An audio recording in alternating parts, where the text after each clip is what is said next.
يسعد صباحكم أو مساءكم جميعا بكل خير يا رب.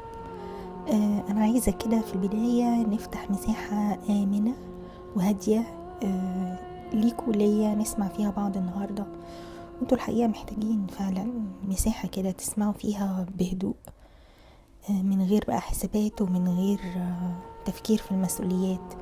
يعني الفيديو أصلا مش طويل، فاعتبروا نفسكم كده بتسمعوا في الفسحة لو استراحت ما بين الصوتين.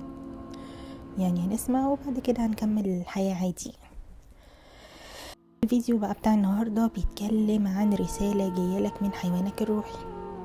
اللي ما يعرفش ايه هو الحيوان الروحي، هو زي رمز لطاقة كده بتبقى حواليك على طول، بتبقى جاية تساعدك، بتقدم لك فعلا حقيقة مساعدات، وبتساعدك تكتشف نفسك وتشكل شخصيتك بطاقة أو بسلوك أو اتيتيود معين.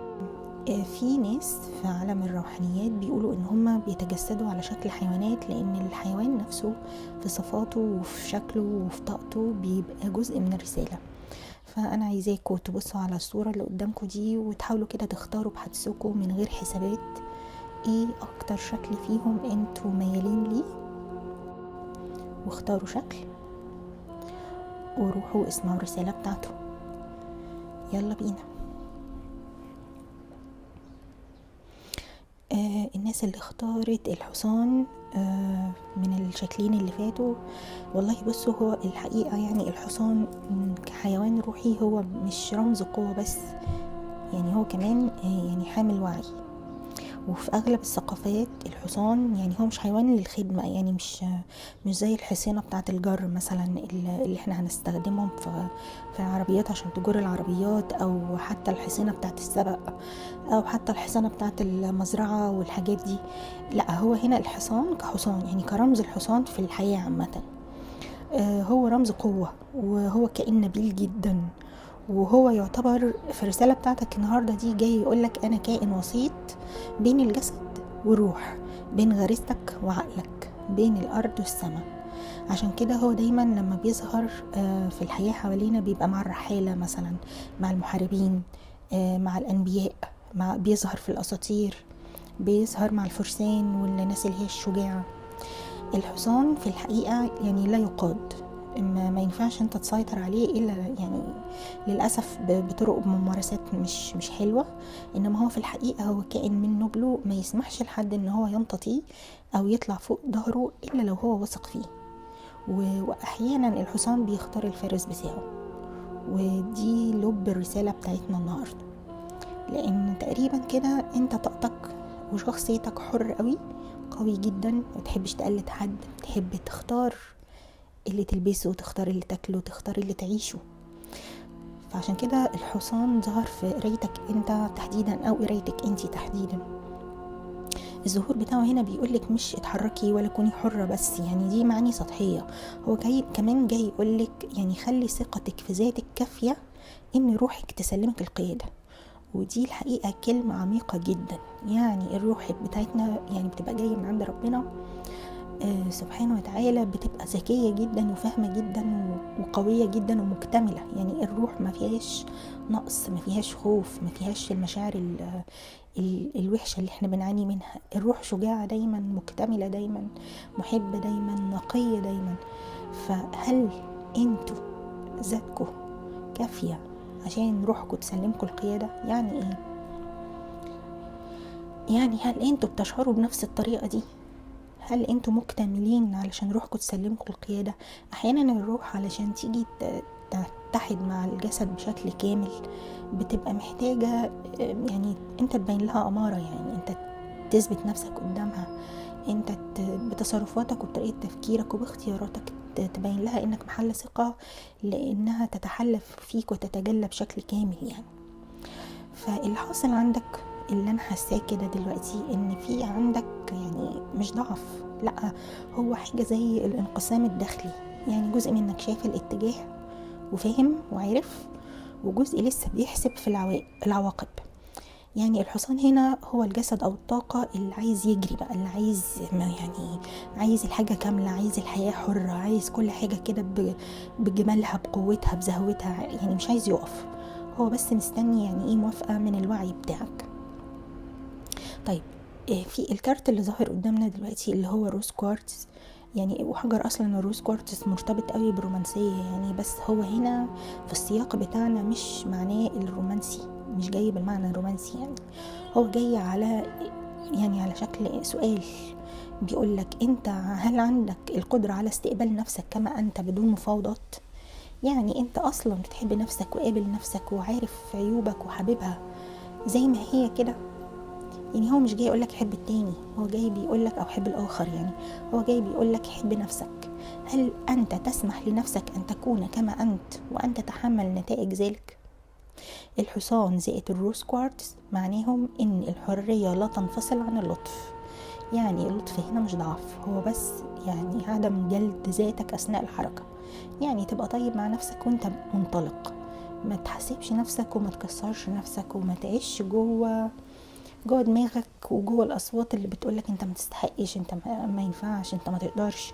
لان الحصان حر، الحصان قوي. يعني وقفه كده في اي مكان هتلاقيه رمز للقوة والانسيابية في الحركة، وجسمه متناغم، وحتى لما يسمع مزيكا ولا مزمار بلدي ولا اي حاجة يقف يرقص. يعني هو منطلق، هو مش عايش في دماغه، هو عايش مع الطبيعة، عايش مع اللي بيحصل حواليه ومنسجم تماما مع اي حاجة.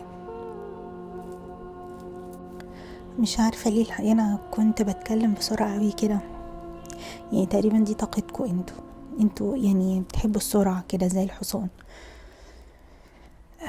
طيب تاني كارت ظهر معايا هو كارت بيقولك انت محتاج ترجع تلعب تاني، يعني تلعب بقى وتضحك وترجع للإيقاع الطبيعي بتاع الحياة. يعني اللعب هنا مش تهريج بقى وهروب واستهتار، اللعب هنا هو الحالة اللي فيها الجسم والعقل بيشتغلوا سوا بدون مقاومة. يعني مثلا زي ما قلت لكم الحصان لما بيجري كده في الطبيعة هو مش بيجري عشان وراه مشوار يعني، ولا بيهرب من حد، لا، يعني هو بيكون في حالة انسجام. فانت بقى محتاج تحول حياتك لحالة يعني انسجام ولعب كده مع الحياة نفسها. يعني انت بتشتغل على نفسك وكل حاجة، بس برضو انت في جواك مكان فيه يعني زي مقاومة اكتر من اللازم. يعني ما تسمعش بقى كلام المراقبة الجامدة قوي اللي انت بتعملها على نفسك ده، لان هو ده الحقيقة يمكن يكون اللي بيعطلك. انت محتاج تسيب نفسك شوية. عاوزة اقولك كمان ان انت not for everyone، يعني مش كل الناس ممكن تفهمك وتفهم انك مختلف وانك جريء ومحب للحياة بالشكل ده. يعني انت جواك كمان طاقة حد ما بيحبش يتروض، يعني يحبش يمشي على مزاج الناس او على القوالب الثابتة يعني. واي حد يحاول يعمل معاك ترويض ممكن يا اما يكسرك، او انت بمنتهى البساطة يعني ممكن انت تتجاوزه وتقفز من فوقه زي الحصان اللي بينط حواجز كده. يعني رسالتك انك تقبل اختلافك وما تهتمش قوي بالحاجات اللي هي جاية اصلا علشان تحطك في قيد يعني، او تمشيك على مزاجها عكس رغبة قلبك يعني الخلاصة بقى ان انت الحيوان الروحي بتاعك ظهر لك مش عشان يديلك معنى جديد، بس هو ظهر علشان يؤكد لك احساس انت من جواك حاسه، بس يمكن ما كنتش عارف تقوله او تظهر بيه بشكل كامل للحياة. يعني انت دلوقتي في المرحلة اللي مش فيها السؤال الصح يكون اروح فين، لا، يعني هو السؤال الصح يكون هل انا املك الشجاعة اني اتحرك بدون ضمانات؟ هل انا افعل فعلا يعني ما يمليه علي قلبي وطاقتي وروحي؟ يعني الحصان هنا جاي بيقولك انت عندك طاقة الحصان اللي مش بيدي او بيعيش بالضمانات، يعني مش بيعيش بالحياة المخططة مسبقا يعني. وبيقولك برضو الحياة ما تتعشي بالعقل لوحدها، لازم العقل معاه القلب.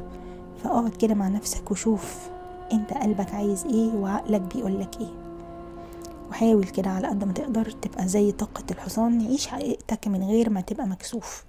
واللي مش قادر يقدرك او يفهمك او يخليك في حياته يبقى على فكرة يعني هو ما يستاهلش اصلا ان هو اللي يبقى في حياتك. بس كده. الشكل التاني اللي ظهر قدامنا هو طائر الكاركي، وطائر الكاركي دوت طائر ياباني شبه شوية ابو قردان عندنا في مصر، اللي هو ثوس، يعني رمز الحكمة. بس الحقيقة النسخة الياباني هي رغم ان هي فيها الوان كتير، بس انا لما شفت الطائر ده شفته بالريش الابيض بتاعه. هحط لكم صورته علشان تبقوا عارفين انا بتكلم على ايه. دي صورته من الطبيعة، وشكله على فكرة ملكي كده، وفي وقار، وفي صوفية كده، وفي نقاء، يعني تحس ان هو يعني حاجة كده، يعني اولا ملكية ونقية. وفي نفس الوقت هو لما كل المعلومات اللي لقيتها عنه ان هو بيعيش بين المية وبين الارض، يعني تحس ان هو في حد ذاته كده ممكن يكون رسول بين عالمين، او دي طاقتك انت بتحب كده، انت بتحب يمكن تمشي في نص بين الحاجات، يعني ما تختارش حاجة وتاخد جانب في المناقشة حتى بشكل قوي وواضح، لا بتحب دايما تاخد الأمور الوسط، أو تختار مكانك عامة في المناقشة وفي الحياة، تختار الحتة اللي تريحك انت. وممكن احيانا تبقى اللي بتقرب الناس ببعض، جايز ده دورك في العيلة بتاعتك، انك تقرب وجهات النظر، او انك تكون انت زي الصمغ كده اللي بيلم افراد العيلة سوا، بدل ما يقعدوا يتخانقوا ويزعلوا من بعض، انت دايما بتلاقي حل تجمع بين الناس كلها. جايز دي طاقتك، وده اللي انت بتعمله دلوقتي. طيب الطائر دوت، طائر الكركي، هو يعني مش طائر عاطفي بمعنى بسيط يعني، ولا اندفاعي كده، ولا طائر حتى من اللي هو بيعيشوا في أسراب كبيرة بلا وعي يعني، لا يعني هو طائر طويل النفس، يعني طويل النفس وطويل العمر كمان، بيعيش كتير. ولما بيجي بيطير رغم ان هو وزنه كبير يعني، بس هو بيطير الارتفاع عالي قوي، ولما بيجي يمشي على الارض بيمشي بالراحة، بيطير لمسافات شاسعة، يعني ممكن يهاجر من مكان لمكان رغم وزنه ورغم حجمه ورغم الأسراب اللي بيبقى ماشي فيها، يعني هو بيمشي في جماعات.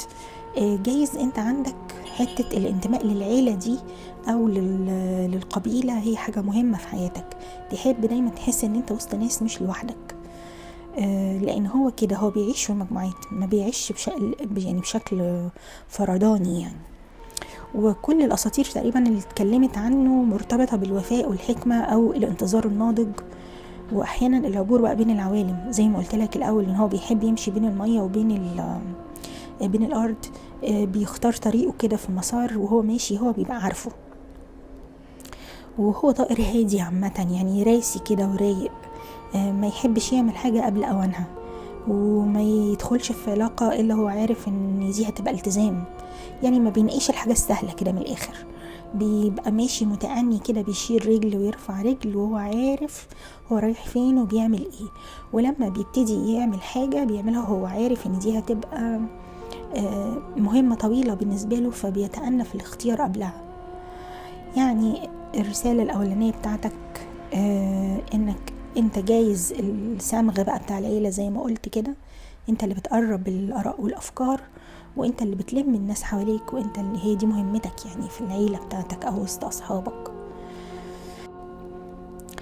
يعني في كارت ظهر لنا دلوقتي هو اوريكل الماء، القدرات النفسية بقى والتصرف بناء على الرؤى والاشياء المقدر حدوثها والكلام ده كله. يعني هو فعلا رمز اختيار الماء كمان ليه علاقة بطائر الكركي فعلا، لان المية هي رمز للمشاعر عامة، المشاعر بقى والذاكرة واللاواعي، الاحساس اللي بيسبق التفكير، رمز للحب، يعني برضو رمز للهدوء والسكينة، الانسيابية والسهولة في المعاملة، الناس الطيبة اللي في سهولة الماء كده، لما تيجي تتعامل معاها تلاقيها ناس حلوة، مش دايما متعصبة ومتشددة، مش متكبرة، مش نارية الطبع يعني، ناس هادية وناس حساسة اكتر ما بتظهر يعني.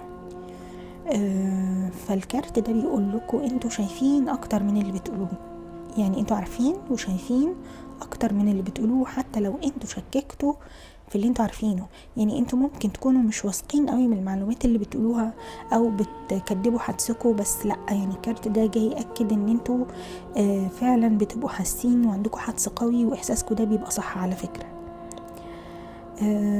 استخدموا بقى احساسكم والحدس ده، لكن ما تسيبوش هو لوحده اللي يسوقكم او يوريكم الطريق.